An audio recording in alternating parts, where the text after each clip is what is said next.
Mike Brown, probable. Yeah. You're definite though. I'm definite. Yeah. 100%. Feel fantastic. You got the tweet? What's that? You got the tweet from Genie? Did you see it? I did see it. Yeah. So thank you for facilitating that. Appreciate it. I was wondering, I mean, with this like, stuff, do you ever at halftime just do like group text instead of breaking breaking film down? Yeah. It's a good idea. We may do that at some point. Is this as beat up as you guys have been in a while? Hey Raymond, turn the music down. Thanks. Is it as what? Beat up? As beat up as you've been in a couple of years. I mean, with these minor injuries. I know you've been tired from stretches, but you know, this isn't tired. This is actual like. It's got to be as beaten up as we've ever been since I've been here. I don't remember having this many guys out, particularly starters. So it's all part of it, and we've handled it really well, obviously, and it's created some opportunities for other guys that they've taken advantage of. So it's all good. Do you know when? Have you like looked more into the Draymond injury now that it's lingered? Like, how did it happen? No, it wasn't like one thing that happened. It just got sore, probably wear and tear. So there's nothing we can do about it. I don't spend any time worrying about it. It's just when he's ready, he's ready. So he'll be all right. I'm sure of that. But you know, it's just not easy to pinpoint when. It's not like they'll have any tests or MRIs or anything. Not that I know of. So there's pretty much no timeline? Yeah, I would just say day to day. With no staff, obviously, and no Sean, what's the point guard rotation going to look like? Well, Quinn will be there. We'll bring Quinn down. It's tricky with the 45-day rule. I knew Quinn was going to play tomorrow, but I didn't want him to use up one of his days today. We've got a pretty light practice. The way the season's going, we'll probably use all 45 of his days, you know, by the end of the year, and we want to make sure we reserve most of those days for games instead of practices. So Quinn will be there. As Raymond said, we think Nick's going to play. So if it's not at the point. No, not at the point. But I'm just thinking numbers-wise. Okay. You know, our guard situation should be fine. You know, we'll have Quinn, Patrick, Clay, Andre, Nick. You know, Omri can slide back there too. So we'll figure it out. What Damian's going to join you guys? Yeah, and I anticipate him being active. I don't think Zaza will play, and that means even with Quinn, we would have an active spot for Damian. What have you seen and just gathered from Santa Cruz folks and how he's been doing so far? Yeah, well, we're really happy with his development. Mike Brown went down there last night to the game, watched, said he was really good. He had like 20 and 15 and 6 assists. We're trying to impress upon him the importance of rebounding and chasing after every ball. You know, he's a guy who has the ability to really be dominant physically. He needs to put his mind to trying to rebound outside of his area, not just waiting for the ball to come to him, chasing it down. So he's been working on that. I love that he's just been playing night in and night out. It's so important for a young guy to play. And obviously he wouldn't get a whole lot of playing time with us right now. So it's been good, and I've talked to Aaron Miles a handful of times, and Aaron's happy with him. So I think all in all, it's a really good use of G League, and we'll see if he gets a chance to play with us while he's out. The rebounding part, like what's dissuading him from having the mindset of being a guy? Some guys have they just have a natural knack. Some guys have to learn a little bit more and feel it. And I think he's just so young. And, he's so smart. He's such a smart kid that he probably overthinks things sometimes. But that's why he has to play. And the more he plays, the better he'll be. How do you think he's handled just what comes with being away from the team this long? I think he's handled it really well. I mean, he's such a quiet guy. He doesn't say a whole lot, but it can't be easy to be gone, from the main group for so often. But he understands.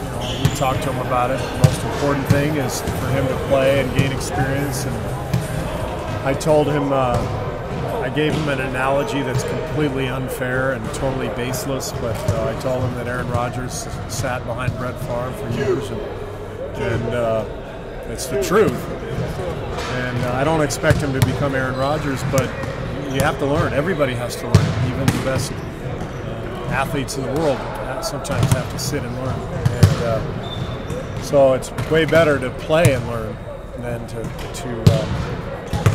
sit there on our bench. And so this is good for him, but I'm sure it's frustrating as well.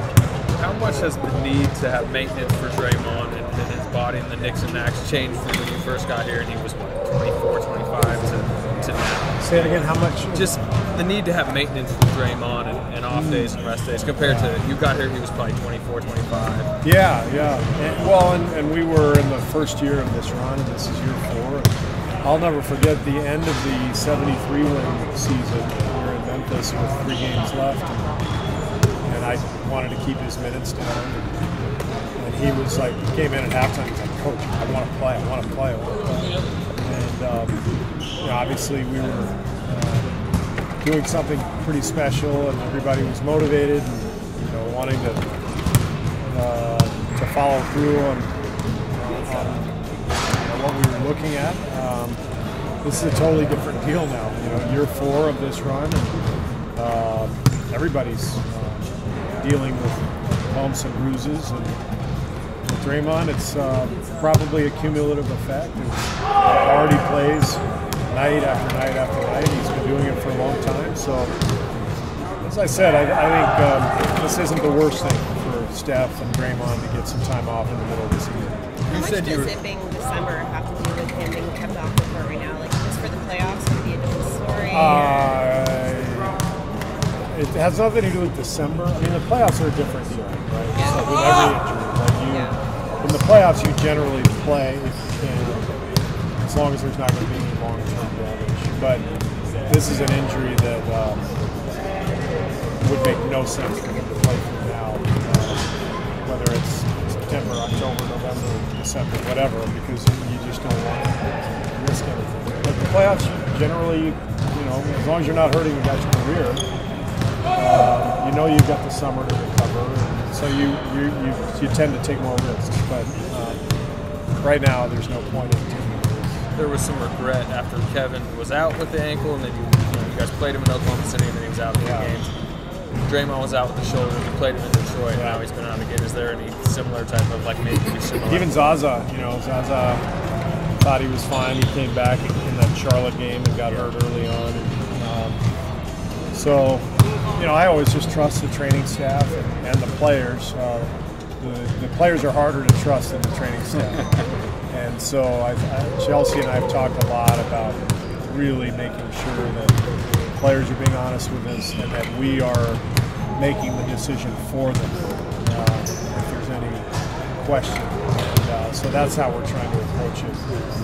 If there's any question, we take it out of their hands. It's not fair to them to put it in years past. You kind of mentioned Draymond right now might be like, hey, come on, I'm ready. My shoulder's fine. Is he kind of just chilling right now?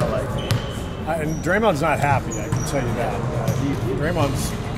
He's happiest when he's on the floor, hair on fire, screaming at everybody and competing. That's what he loves. So it's been hard on him. It's been hard on Steph. But Draymond also knows that this is a smart approach. So he's not complaining, but I wouldn't call him happy either. He wants to play. Has he tried to fight you? No, he's not tried to fight. I see Zaza's this. Everything else. Yeah, other stuff. Yeah, we've. I see Zaza still out here doing stuff. Is Draymond just not taking part in anything? He's getting court work. He's doing conditioning. He's doing what he can, but he has not taken part in any of our practice sessions over the last week or whatever. What day specifically do you expect Steph to be reevaluated? Will it be Tuesday? Raymond, when do we reevaluate? Tuesday is the 2-week period. He did some shooting yesterday, some spot shooting, and I think as we go this coming week, hopefully he'll start to be able to move into his shots, and if he keeps getting better, then everything should be on a good course. So we'll let you know as it goes.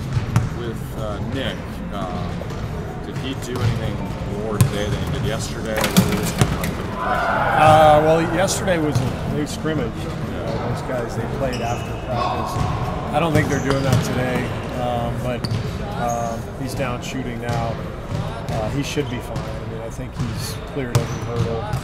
Maybe maybe this is the final day of that. Is that right? Yeah, he's just got the league has to approve the final results. Yeah, I fully anticipate Nick will play.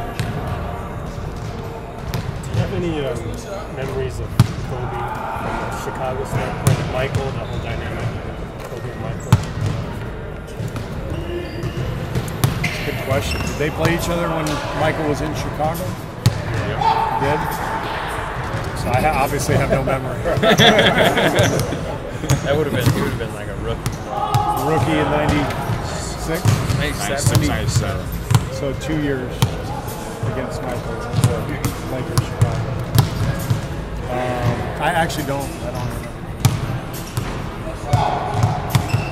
All right. Thanks, guys. Good. Thanks.